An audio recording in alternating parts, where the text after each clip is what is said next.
Hello, everyone. Welcome, welcome.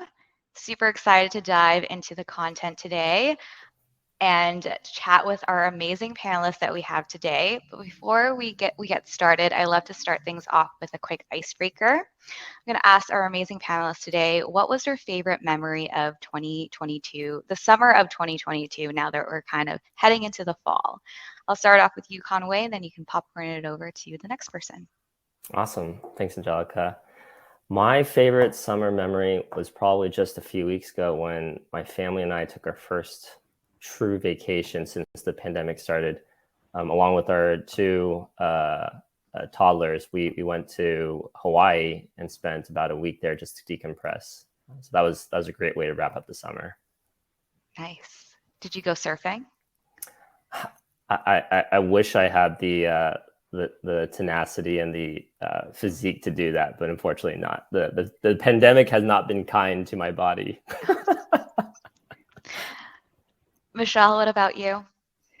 So we bought a house in Bethel, Maine over Zoom, which is it's near Sunday River, so a ski house, but we did it over Zoom, not having any idea that they would actually accept our offer. So we didn't get up there until about 2 months after we actually purchased the home. Went up there with our two boys who were toddlers, completely empty house, slept on air mattresses, and it was a ton of fun. So everyone was really excited about it. That's awesome. Well, congratulations on the big move. Bass, how about you?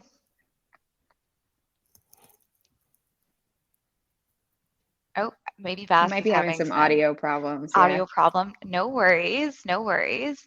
We'll give folks a couple more minutes, but we're super excited to talk today about trends, strategy, comp, oh my, the state of sales compensation in 2022. I added a chat question in the public chat where everyone is calling in from. Feel free to add in what state or country you're calling in from. I always love to see where our modern sales pros are calling in from. I see San Francisco or California, Salt Lake City, Utah, and Boston. We have another Boston, Michelle, in the chat. Nice. Repping the East Coast. Repping the East Coast. Awesome. So let me just share my screen. Again, we are super excited to dive into the content, but before we get started, I'm going to talk to you today about the team at Modern Sales Pros. Hi, everyone. My name is Angelica. I'm the Community Event Manager at Modern Sales Pros. For those of you who are not familiar, Modern Sales Pros is the world's largest and highest quality community for those in sales management, sales leadership, sales and revenue operations, and enablement, aka our Modern Sales Pros. Our mission is to create an environment for our members to answer questions they struggle to solve on their own and help them to see around corners they may not know about. We do this through our live session like the one you're about to experience today, our online forum, our quarterly summits, and we're also getting back into in-person events. So if you're not already a part of MSP, you'll be invited to join after the event. And speaking of our summit, if you like this content, which I know you will, we have our 3-day Revenue Excellence Summit happening next month, October 11th through the 13th. We pulled together 24 events of amazing content and speakers. You'll hear from CEO of Zoom Info, Gain Insight, Cowboy Ventures, Winning by Design, as well as leaders at Lattice, Pendo, Outreach, Atrium, and more. Here's a link to sign up. I'll add it into the chat. And I also love to see where everyone is calling in from, so definitely click on that link. Now, enough about MSP. I'm so thrilled to introduce our sponsor today, Captivate Iq, and I'm actually going to pass it off to Conway to say a few words about Captivate Iq, and then I'll chat a little bit more about housekeeping notes after. Conway? Great. Thanks, Angelica. I firstly just want to extend thanks to Angelica and the MSP crew for helping organize this webinar. I'm super excited for the content that we'll be able to go through today, and more importantly, the discussion that we'll have with both Michelle and Baz. I think having met both of them, I think they'll have plenty of very, very practical and interesting insights to share, especially in today's market. But before we dive into the juicy bit of the webinar, I'd love to introduce Captivate Iq. Captivate Iq is an agile commission solution that enables companies to consistently align their revenue teams with their evolving business goals. And in today's environment in particular, I think our strengths shine specifically around the flexibility that we have with the ease of use, which allows companies to adapt quickly in today's really, really volatile market environment. And we work with leading companies like Gong and some of the other sponsors for the RevX Festival. And we're excited to be a part of the community here. So excited to have you as a sponsor. I just dropped into the chat to learn more about Captivate IQ, so definitely check them out. And before we dive into the content, just quick housekeeping notes. This event is being recorded, so if you had a colleague or friend that couldn't make it, no worries. They'll be able to get the recording and key takeaways right after this event. And please ask your Q&A or questions to the panelists today. We have a Q&A function at the top right-hand corner. And also please leverage the chat. If you have any questions, our panelists will be sure to get them live. Now, enough about me. I'm going to pass it off to Baz to talk about today's agenda and then introduce the panelists. And then I'll come back during the closing remarks to close things off. Baz, take it away. Yeah, absolutely. Go for it, Baz. Go on. Got it. And sorry again for the audio issues and the lovely background. As a quick disclaimer, I'm here on the edges of SaaStr today, so trying to apply all of the lovely tech remote work has given us. Appreciate you guys being patient. So look, I think we're gonna start today by making sure you guys get to know us collectively a little bit better. We'll talk about the panel. We'll talk about who's who. We'll move into talking about the disconnect in the world of sales today. Broadly speaking, in this market, how can we kind of close the gap between the different parts of the organization and the sales team? Before talking about practical, tactical advice around how to improve and make a sales organization more effective, stuff you can actually use and take away. And then, kind of going into the last section of the panel here, really thinking through how you can leverage data, the availability of data around the organization, plan, come up with comp models, come up with better forecasts to just ultimately drive towards better business alignment and better business outcomes. And then, this wouldn't be complete if we didn't let you guys interview us and ask us as many questions as possible too. So we'll wrap up with some Q&A. Perfect. Thanks so much, Baz. And with that, I think we can jump in, and maybe to make sure that the audience gets to know the panel a little better. I'd love to spend a little time introducing both Michelle Peach and Baz Snesi. Like I said earlier, I'm very excited to be able to speak to both of them today on a number of different topics. It's worth highlighting that while the original motivation for hosting this webinar with MSP was to share some of the important insights that came out of Captivate IQ's State of Sales Comp report, we'll be covering various topics, comp and non-comp related. And so with that, Michelle, would you like to kick things off and share a little bit more about your background? Yeah, absolutely. Thanks for the intro. My name is Michelle Peach. I have been a VP of sales at fast-paced growing startups like Datadog, Drift, and Dooley. My primary focus at those orgs was to build out the go-to-market function, more specifically the sales team. So building out sales teams from 3 to 100. And during my time at those startups, I've also been advising early stage founders. So recently just made the jump to create my own consulting firm to do that and spread all of the knowledge of building out go-to-market functions with early stage startups with former colleagues from Drift. So excited to have a conversation about sales comp today. Awesome. I'll pass it over to you, Baz. Yeah, thanks, Michelle. So for my part, I'm a early 0 to 1 fintech guy with specific focus on go-to-market and revenue. I actually launched my tech career at Intuit, where I learned how to sell from some of the very best. And then I took a lot of those lessons to a tiny little startup back then called Fundbox, fintech focused on providing SMBs with liquidity, helped grow that team, specifically the sales organization and the success org, to a very large company, through several rounds of fundraising and north of 400 employees today. And then, like Michelle, I felt a lot of affinity for helping early stage startups and founders learn more about building a sales engine. So I started advising a number of fintechs. But unlike Michelle, I didn't quite have the courage to take it solo and actually build a full practice out of it. I got hired by one of those clients, Arctech, a couple of quarters ago now. And so I've been working at Arc Technologies as Chief Revenue Officer. That means running sales and marketing. and we are focused on building a better version of Silicon Valley Bank, providing both financing and banking services to fast-growing startups. Really excited to share kind of some of my insights with the group today. Awesome. Thanks, Baz. Thanks, Michelle. And maybe as a quick administrative item before we jump into our first discussion topic, I know Angelica mentioned the state of sales comp report and some of the items that we'll be sharing with the audience after this event. But for folks who weren't here when she made that announcement, just want to reiterate that we'll be following up with all the attendees via email with instructions on how they can access the state of sales comp report and leverage a lot of the insights that we've been able to gather by talking to over 400 different sales leaders and folks in the sales community. Before we talk about the very first topic, I think one last thing I wanted to highlight about the panel that I think will make this discussion particularly interesting is based on what you heard from Michelle and Bas. You're going to get the depth of sales leadership that I think will provide us with that tactical and insightful information that we're all looking for.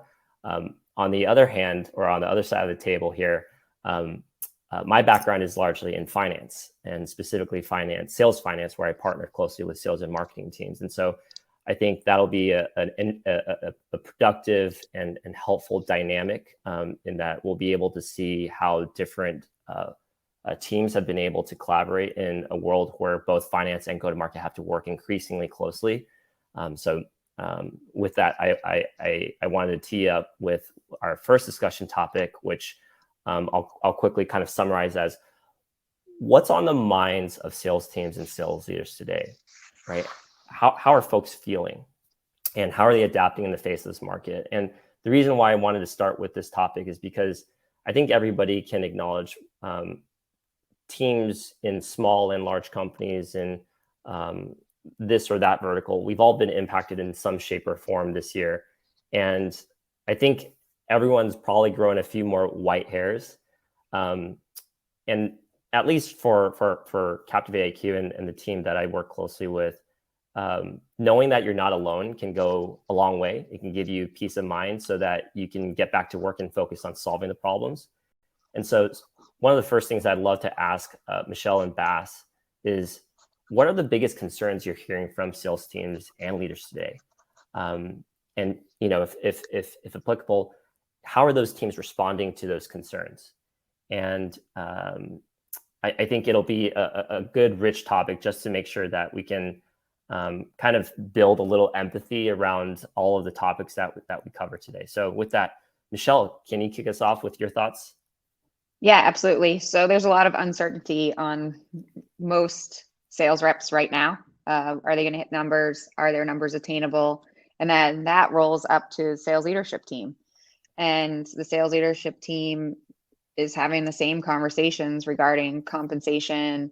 What's our lead flow look like? There's a lot of budget cuts, both on your side and also your prospect side. So how are we going to hit numbers?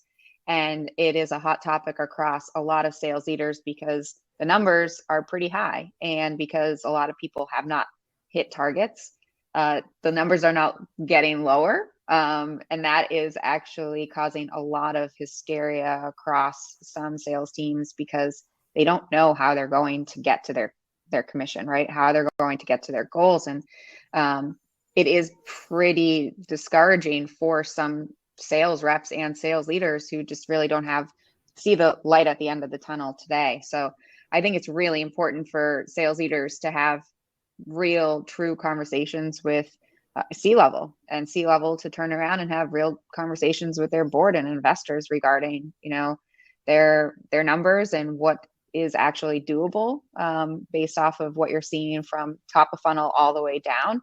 Some companies are still doing really well because they have a really strong top of funnel. But if you're, depending on a lot of outbound motion to make up for lack of inbound leads, and you have to really reforecast everything to make sure that you have a pretty solid rest of H2. Yeah. And, Bas, before we, kick it off to you and get your thoughts, I'd love to follow up with one question, Michelle, which is, as you mentioned, the hysteria that comes with knowing numbers aren't coming down. And I'd love to, get your thoughts on why you think the numbers aren't coming down. If the field is feeling and seeing pipeline experience the headwinds that we all know of, why do you think those realities aren't being accounted for?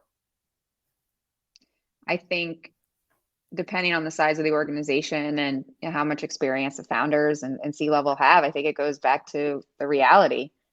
You have to take a look at what your true forecast is. Is it attainable? What is your pipeline? So what was your pipeline at the beginning of the year versus now? How do you have enough to actually hit those numbers? And I can tell you odds are probably no, but being real with yourself and trying to unpack how you can make up for that gap that you most likely have in your pipeline. And if you do have that gap, it's time to probably reforecast and have those real conversations with the right individuals within your organization, whether it's finance, CEO, CFO, and then, hopefully they have enough power to be real with the board and investors to set proper expectations, because everyone's feeling it, feeling the burn. And if you're not going to set right expectations, and it trickles down to the sales reps. And most sales leaders have been having real conversations or those stressful conversations over the last 2 quarters. And the sales reps have probably felt it over the last 2 months when it's now really hitting them. And you want to have transparency across the board. And I think if you're having those conversations, then make sure you're having those conversations with the sales leaders and then those individuals that report to them. Yeah, I couldn't agree more with what you just shared. And, speaking from kind of the finance persona, I think often there are teams in the finance space that get caught up with the model and what the model says. And there's always, I think, a healthy tension that should exist between go-to-market and finance, and frankly, every team at a company. But I think especially in today's climate where there's so much new information coming, where the model can't, quote unquote, keep up, there's going to have to be a little bit more of that, I think, openness and that collaboration that more often than not I don't see, frankly. And I think I think the market has been a good forcing function for teams to become closer with each other. And we'll talk a little bit more about what that means practically during our second discussion topic, but couldn't have agreed more with those thoughts. So thank you, Michelle. Bas, would love to get your thoughts on, again, what are the biggest concerns you're hearing from sales teams and sales leaders, and how you think they're responding to those concerns? Yeah, I mean, I think, a lot of what Michelle said rings really true for me. I think the way I would just summarize it from my side is I think salespeople are feeling 3 things. They're feeling afraid, they're feeling exhausted, and they're feeling frustrated. I think, why really ranges from company to company, but it's all inscribed in kind of the bigger picture of what's happening in the world around us and how that's rippling onto executive teams who then pass that burden along the rest of the organization. I think people are feeling afraid because in this, macro where capital has dried up, any company that doesn't have cash on hand to continue growing from their revenues alone is in a position of having to look at the capital markets and figure out how they're going to get money in the door. And that requires having more time to do it than ever before, which translates to, reducing their burn, spending less money. And that means things like job security all of a sudden aren't necessarily guaranteed. CEOs and CFOs are looking at line items on balance sheets to say, look, where can we actually find some extra cash to keep the business afloat a little bit longer? And that just breeds uncertainty if it's not handled properly. So I think people are feeling very afraid for their jobs, which then, kind of ripples to this feeling of exhaustion, because when you're afraid on whether or not you're going to have a role tomorrow, especially in sales, the natural reaction is to double down and do even better and to push yourself a little bit harder. And that works for a time. And we can all do 10% more at any one point in time, but not forever. And I think, increasingly we're feeling like this has been going on for a while, too long for some people. And that is getting folks closer and closer to feeling burned out, to feeling like, they don't have a lot of fight left in them. So this fear drives additional, kind of like heads down grind, and that grind eventually isn't sustainable. And I think people are starting to really feel, the end of that. And then I think frustrated because, Michelle said it very well, but like, there's never been higher pressure to perform, and it's never been harder to perform. Generally speaking, people are spending less, buying less. It's harder to get, budget carve outs for whatever solution you're selling from the prospect side. So it feels like we're running faster and it's harder to convert. And that is really, really frustrating. But also, I think as we talk about sales compensation, inflation's been kind of all the rage. People are feeling like things around them are getting more expensive. They're performing a little bit less, all things being equal, than they might have in a great market like last year. That means that, their paychecks are maybe less padded than they were last year. Like all these things together, I think are driving just this collective feeling of, man, it's really hard. I'm really tired. I'm not sure I'm going to have a job tomorrow. I'm scared. I'm stressed. I'm burned out. I think, the solution to that to me is very obvious. It's just be a good leader. I think from our side, it's all about making sure that, for anyone who's kind of seen this story play out before, and thankfully we saw it play out differently, but with a lot of similarities in 2020. We saw it for those of us who were around in the last recession. We kind of saw what that playbook looks like. It's all about making sure that boardroom pressure, that CEO pressure doesn't ripple down in ways that force you to do the wrong things with your team and put that pressure on your team in an unrealistic way. That is proper forecasting. That is making sure that you actually do the things that matter and spend time with your team to understand where the pain points in customer acquisition are so you can solve them in the funnel. But it's also just like being a shoulder to lean on and being a voice that explains like, look, it's going to be okay. We've kind of seen this story before. We know the playbook. It's not supposed to be easy. It's definitely not going to be. But we're going to have a path out of this, and we're going to rebound, and the world around us is going to get better. And those who are strong and resilient and have kind of put their heads down during the tough times are going to be the ones who have good pickings when things get easier again. So I think a lot of this just boils down to good leadership.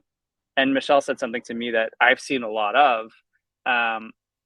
First-time founders or founders who haven't necessarily seen this before, been responsible for this before, are the ones that have a harder time filtering what comes out of the boardroom, what comes out of their VC advice, and not ratcheting up forecasts, not trying to get 10% more every week out of every person. That's really, I think, the crux to this to me, and what we as revenue leaders have to try to help with, be the healthy pushback, be the voice of reason, so that we can keep our teams running. Yeah, and Bass, I think you touched on a lot of different types of headwinds that we're experiencing. I think often, folks will kind of bucket everything that we're experiencing as the market, but I think you did a good job of highlighting, the headwinds that come with budget carve-outs, both on, our side and prospect side. We hear issues around just leadership and their ability to be grounded in reality, how they can actually have the frank conversations with the board to make sure that targets are being reset or they are being set accordingly, as well as just the general issues around inflation, making things all that much more expensive. So, and that being applied to both software and talent, right? So I think there's a lot of different types of headwinds that need to be kind of internalized. But I think if I were to summarize the two big themes that folks should walk away with, the first that, Michelle really kind of highlighted was making sure that people are just grounded in reality, versus kind of chasing after the number that's coming out of the model and just asking for more and more and more, And then the second thing that I think, Baz, you really highlighted at the end was just having good leadership. And so, I think the takeaway for me is, when we do go back to our teams, we should be asking ourselves whether we're internalizing these things or whether we're just kind of operating as if, the market hasn't really changed. And we'll talk a little bit more about tactics that I think everybody can use as they have those conversations internally, but super helpful insights. I think just to put some numbers behind those anecdotes that hopefully many of us in the room can appreciate already, but just to have some data behind what we're talking about. Based on, again, our findings from the state of sales comp, we found that, and perhaps not very surprisingly, the number one driver for what sales folks look for when they explore a new opportunity is sales leadership and company culture.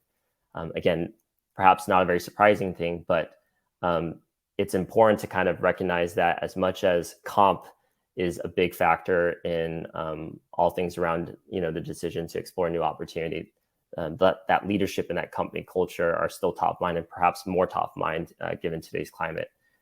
The other, data point that I'll add from our report is that when you talk to reps specifically, 46% of them feel somewhat or significantly less secure in their jobs than they did 6 months ago due to the increased uncertainty in the U.S. economy.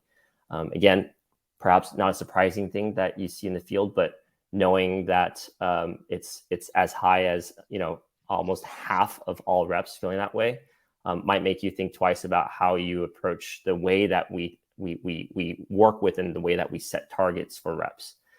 So great discussion so far, and I think that serves as a great segue into the next chunk of this topic, which is many of us have been hearing about this renewed focus on efficiency versus growth. I think we can all come to terms with the fact that the last 2 to 3 years have been an unprecedented bull run and an unprecedented environment in terms of just liquidity. And so we're kind of bringing things back down to, I think, a more long-term view and thinking about both efficiency and growth. And because of this, finance and go-to-market teams need to be working very closely together because of that efficiency piece. And as we talked about before, finance has a way of, I think, looking at things from a model. And, to be perfectly frank, I've been caught in a situation where, I'm working with my go-to-market counterparts and I'm saying, hey, the model says this, like we should be able to do this. But there's so many different assumptions that aren't necessarily being accounted for in the model. And I think in an environment where those assumptions are changing by the day or week, it's increasingly important to have those two teams working really closely together and to some extent saying that, hey, it's okay for us to reset. It's okay for us to blow up the model and kind of come back to a new plan. As Michelle said, I think, reforecasting or replanning is perhaps the right thing to do. And I think for a lot of companies today, there's a big amount of inertia to kind of acknowledge, hey, we might have to blow things up. We might have to reset here. And so I know that it's something a lot of the companies that we've been able to talk to have started to do. Something I encourage everyone to also think about. But going back to, finance and go-to-market really working together, solving this delicate balance of efficiency and growth. I think one of the things I'd love to get thoughts from Michelle and Bas on is with pipeline visibility worsening by, the week. You're hearing earnings reports from big and small, or rather large companies, including the likes of Salesforce and Zoom, saying, hey, sales cycles are taking longer than before. They seem to also be having a little bit of trouble with predicting how numbers are going to shake out. How do you even begin to think about setting targets when you don't have great visibility into pipeline? I think that's one of the biggest challenges for both the finance and the go-to-market teams. And so maybe, Michelle, to start with you, how do you think about setting targets or working with finance and sales ops to set targets when the visibility is so poor to begin with? Yeah, that's a great question, especially when you're at an early stage startup, which I've seen many times, not specifically in this market, but it's important to sit down and understand your go-to-market motion. Okay, so how many leads are you getting from marketing? How many leads have you historically been getting? And if your initial plan, says 10,000 in Q3, but you've only been hitting 30% of that, then you peel back the layers of the onion there to try and make something repeatable in what has been working, and then start from there. Let's say, for example, you don't have a solid inbound motion, then you need to really turn the dial on an outbound motion, knowing that that's going to take anywhere between 6 and 9 months, depending on your sales cycle, to actually see that. So those are two things that I would look at, and then be real with those numbers, right? So some people have said, oh, well, if we go up market, then our ACV will double, and that's how we're going to close the gap. But knowing that if you start to go up market, your ACV doubles, knowing that likes of Salesforce and companies like that are now starting to see a longer sales cycle, you need to take that into an account as well. So there are a number of really early factors that you need to look at, but meeting with finance and showing them what is happening in today's state of your business versus what the initial plan was should be able to paint a more realistic picture.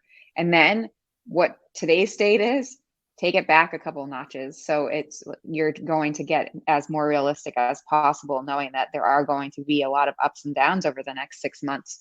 And I think it's really important to show what data you have on the sales and marketing side, because the conversations I've had with finance in the past is really just straight numbers. And then if you look at the straight numbers and not really dig deeper into the lead sources, right? So MQLs, they take 90 days to demo to conversion. Like that's the stuff that you really need to get deep down with finance and paint that realistic picture, or else they're like, well, you have all these amazing numbers, everything's to the right, but nothing's converting, right? Yeah. So you have to be real with them.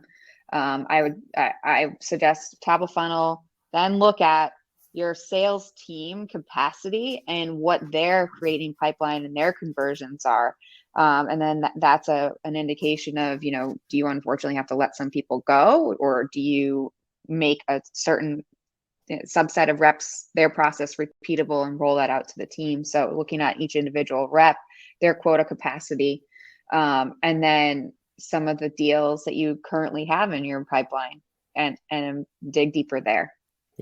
Yeah, no, I couldn't agree more with the points you made. And I think in particular, maybe as a tactic that we have found helpful at Captivate Iq and at my time at Gusto, I think having a ritual where go-to-market and finance and sales ops are coming together and establishing the, call it, most sensitive drivers or assumptions that predict or forecast your new business or your revenues.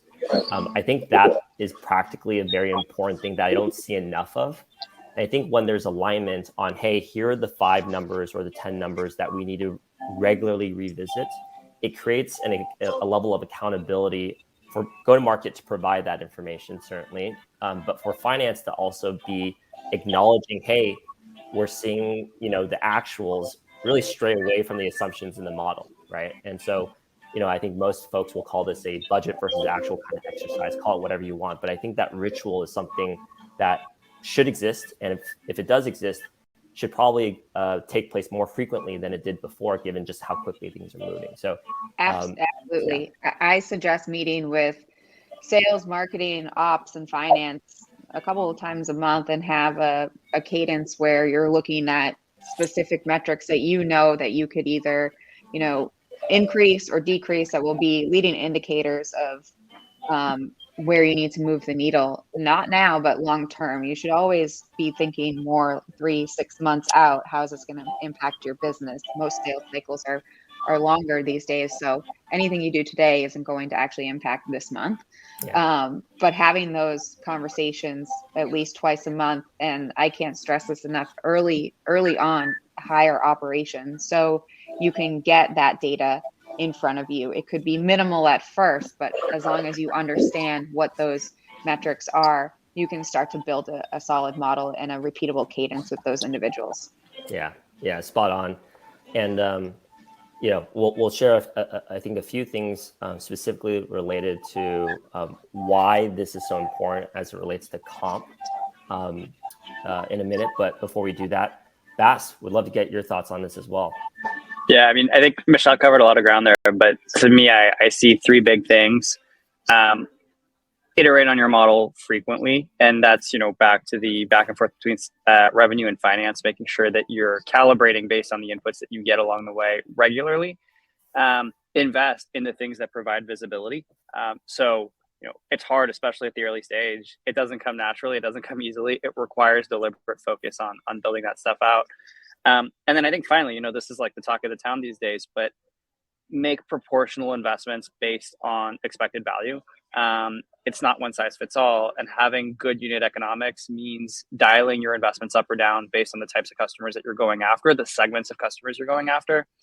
I think, for the first point, like iterate on your model frequently, single biggest story that comes to mind for me is when I was at Intuit, I remember we had these quarterly planning sessions, and I was responsible for the automotive vertical. And we would meet with the finance organization who would effectively say, based on our model, this is what we think we need to perform to this quarter and how we're going to get there.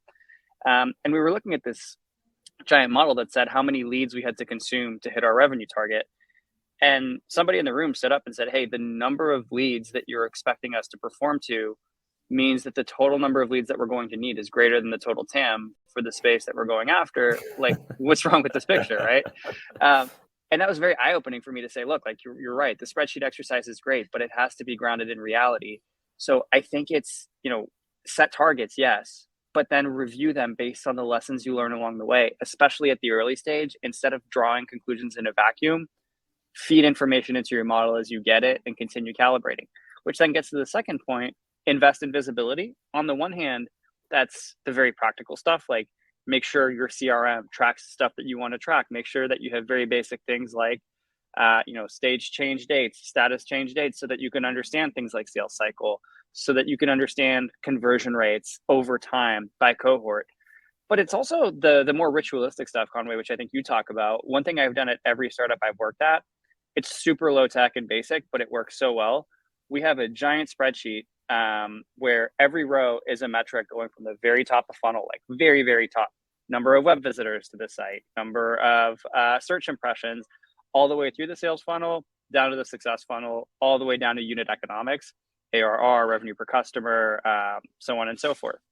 And as painful as it is, every Monday, we meet with finance, with revenue, and with operations, and we look at the actuals for each metric for the week prior relative to the target that we had set for each metric.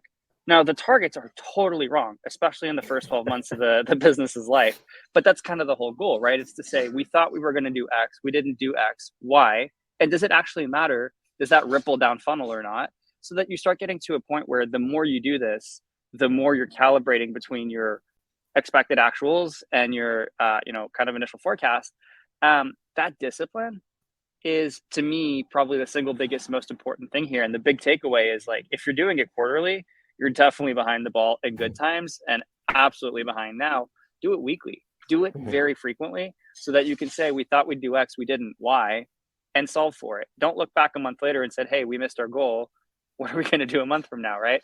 So I think those things to me, like, are really the kind of foundation of good iterative forecasting that drives, like, realistic goal setting, realistic outcomes, and highlights and really pinpoints the parts in your funnel, in your sales process, in your revenue motion that need the most love, care, and attention. And the ones that, like, actually you might be thinking you should focus on, and you realize that volatility or missing goal doesn't actually impact bottom line on.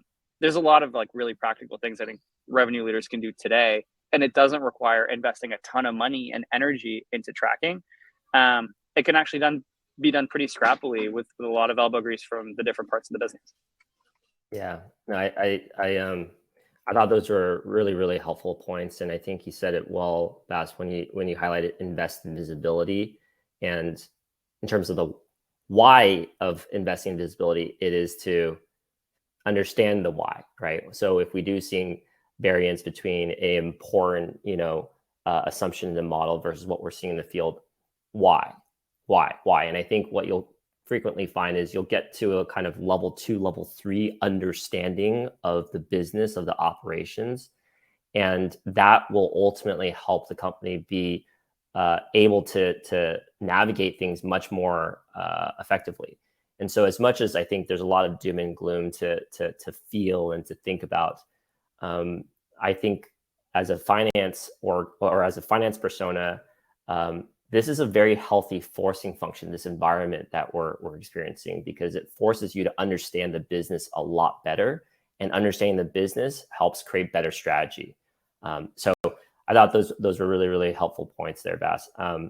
And on this, I think a big part of what finance thinks about when it thinks about efficiency is comp. And I say that because comp is, for most go-to-market organizations, one of the largest, if not the largest line item. And as a result, it carries a lot of attention from finance teams and hopefully from go-to-market orgs as well. I think one thing that we'll bring up in a slide right now, which kind of highlights the significance of comp today in this very, very tumultuous environment, is that as much as it's seen as a large cost and something that needs to be monitored very carefully, I think many go-to-market teams are also looking at comp, certainly for the health of the business, but also because they want to make sure that it's fair and it's realistic. And so bring up one of our slides here, you'll find that 60% of sales managers have already made adjustments just over the course of the past few months. And I think a lot of the motivation for doing this is because they're acknowledging, hey, we're dealing with a new market today. The priorities of the company are different. And so whether that's, adjusting quotas or whether that's introducing a new component to a plan such that we're incentivizing folks to focus on efficiency, things like incorporating services or gross margin into how you calculate comp. These are things that are actively taking place. And I think one other thing that's particularly interesting is a shift that we've seen over time where folks generally didn't want sales comp to change very frequently. You wanted there to be some stability, and you wanted folks to be able to really understand how their comp plans worked, which required plans to not change too frequently. But if you look at the chart to the right here, you're seeing that many folks, specifically on the field side, the sales leadership, the sales reps, they're actively asking for comp plans to change far more frequently now. And I think all of this is to again underscore the point that go-to-market teams recognize the importance of adjusting the comp plans to reflect reality. And so I think one thing that I'd love to get Michelle and Bassir to points of view on is when we think about this notion of changing comp plans. What have you seen in terms of how plans have changed? Is it kind of the vanilla changes we'd all probably think about around lowering quotas, or is there some other kind of type of change that you're seeing in how people are designing their comp plans? And maybe we'll start with you, Michelle. Yeah, so I changed our comp plans, not necessarily lowering quotas, but to incentivize them to close the deals that we know would, make up that gap, and things that we wanted to see more of. So incentivizing them to change their behaviors, to close more annual deals, to close more multi-year deals, incentivizing them to think that way, and more specifically on a net new business side, as opposed to more upsell. So adjusting those factors of the comp plan, not necessarily just lowering quota, really made an impact for my team to understand, okay, these are the behaviors that are actually going to get you to goal, and also make more money. But I do have to say, you want to make it as easy as possible for them to understand how they can make money. And if they're asking a ton of questions, and you probably don't have the easiest comp plan, you want them to be able to dumb it down to someone that's not in sales. Okay, this is how I make money. These are the three core areas that I know that I can crush my goal and overachieve my number. So with that, these are the areas that I'm going to focus on, trying to get more annual deals or trying to get more new logos, and then bonus structures to make up that lack of quota attainment. I think is a little bit of a carrot that you can hang in front of them. $1,500 here, $2,500 here, to also meet some of those needs that the board or investors want to see. So you want to see more new logos. Great. Let's tweak our incentives there. Yeah. And I think I appreciate you highlighting that it's not just about lowering quotas. I think that's a default that we do hear from many sales teams today. And to be clear, I think in some cases that may very well be the right thing once you kind of look at the data, reset, and acknowledge, wow, maybe the quotas were too high to begin with. But there are also a lot of examples of companies that have been able to demonstrate strength in their business without changing their quotas, right? They've been able to accomplish that. But I think one thing Michelle highlighted that I want to stress is, at the end of the day, when you think about comp, it is a way to define priorities, right? At the end of the day, it's a vehicle to tell your go-to-market team, this is what's important and this is what's not important.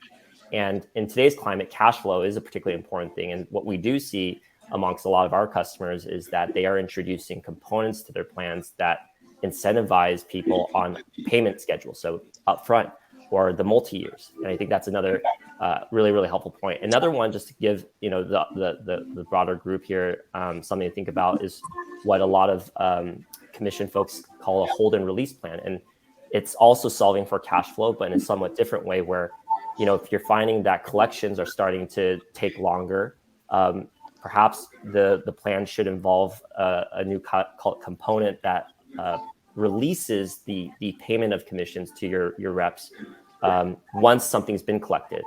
And not to say there's a right and wrong here, but at least it aligns the go-to-market team with the financials of the business. So there's a lot of different mechanics that can be used to make sure the teams are focusing on the right things, especially the new things that are particularly important in this climate. I think it's really important for you to explain that to them when you roll it out, as opposed to just here's your comp plan, so they understand why. Absolutely. You're asking for, multi-year upfront payments and whatnot. So they truly understand, okay, well, you know what? We have a gap in revenue today, but in order for us to, maintain the sales team and not have to do a bunch of layoffs, this is why we changed the comp, so we can try and make up that gap. And it being as transparent as possible and making it as easy as possible for them to understand is super important. I love that point. I think that's probably one of the most commonly experienced issues by teams rolling out new comp plans. There's not enough context behind the why. Yep. And I think that in many cases is even more important than the actual mechanics and calculations. So great point there, Michelle. And Bass, would love your thoughts on this as well. No, I mean, I think, that last point is so key. Like, regardless of what a good comp plan looks like, the one common thread is make sure that you explain it well and that you don't assume salespeople are purely motivated by the dollar amount, but they actually care about understanding the method behind the madness of how you come up to a number. I think for me, part of the, what you're seeing today is a function of what are the deltas between actuals versus budget that a company is facing. Is it a result of the macro, or is it a result of bad forecasting, or some combination of the two? I think, things that are a result of what's going on in the world around us, sales cycle were X amount of months, but now they're more than that. ASPs have gone down, things like that inform kind of a proportional adjustments to how we think about individual performance. If you have the benefit of having been at a company long enough where you have a track record of data that you can go off of to inform forecasts, then it's a lot easier to say, okay, we know what our comp plans should be based on these trends that we're seeing around us and how to solve for that.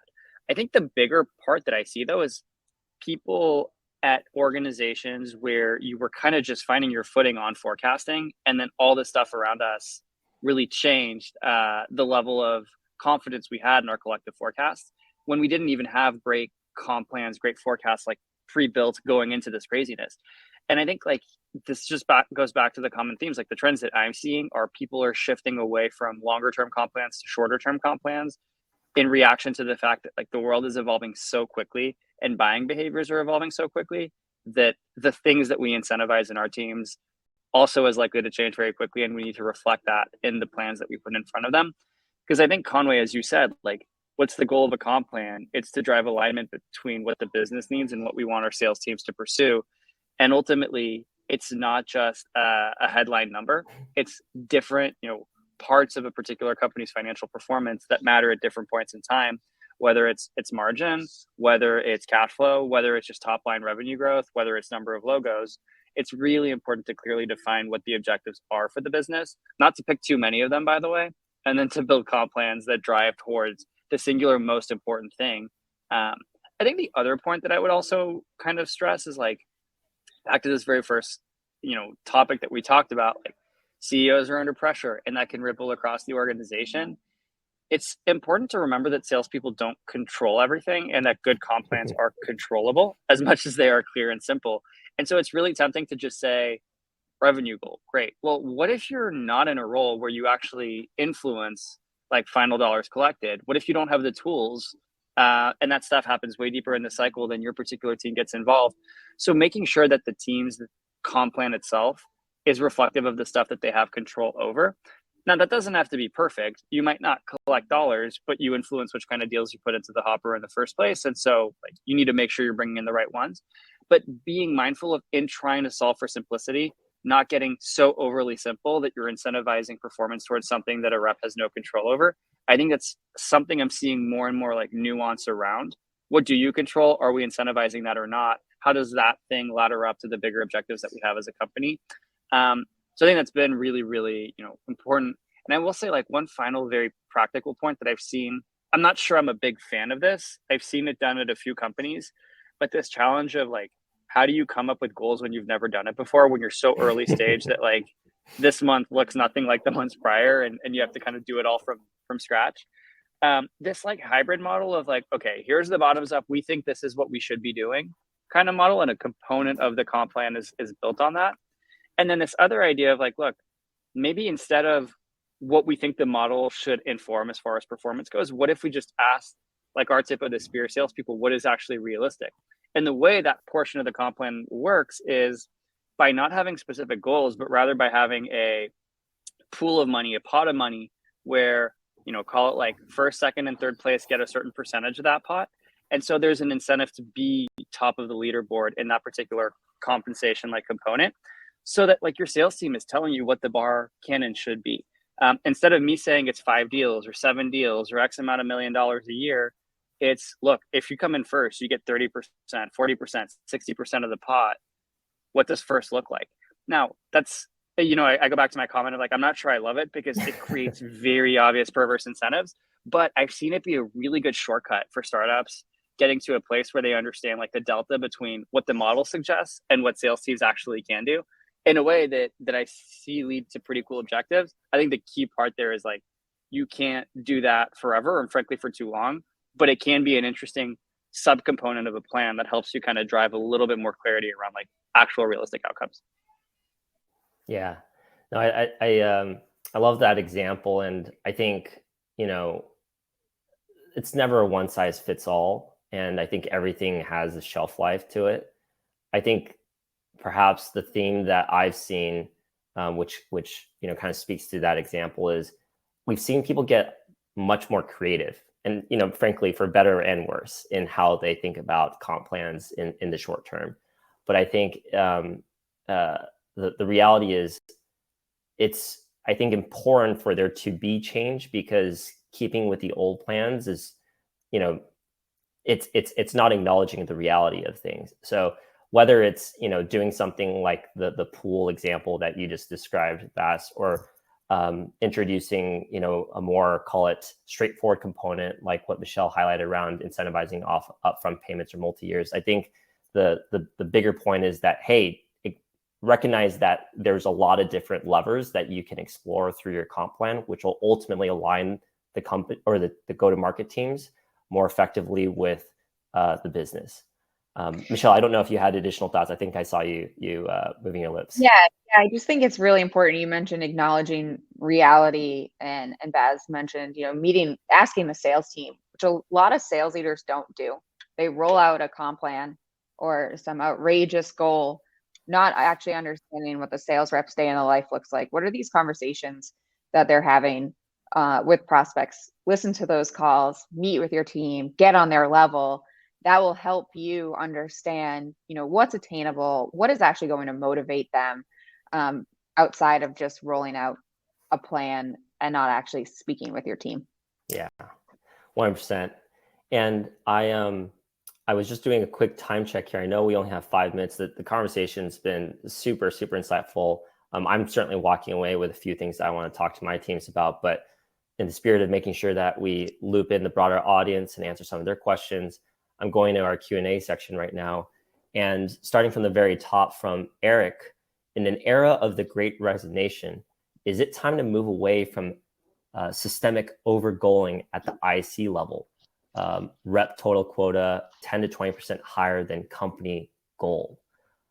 Eric, I think that's a great question. And one that I do agree has been kind of considered a standard, where you have your, your board plan, your, company plan, and maybe you have, another one that's called the sales plan, right? That's 10 to 20% higher than the others.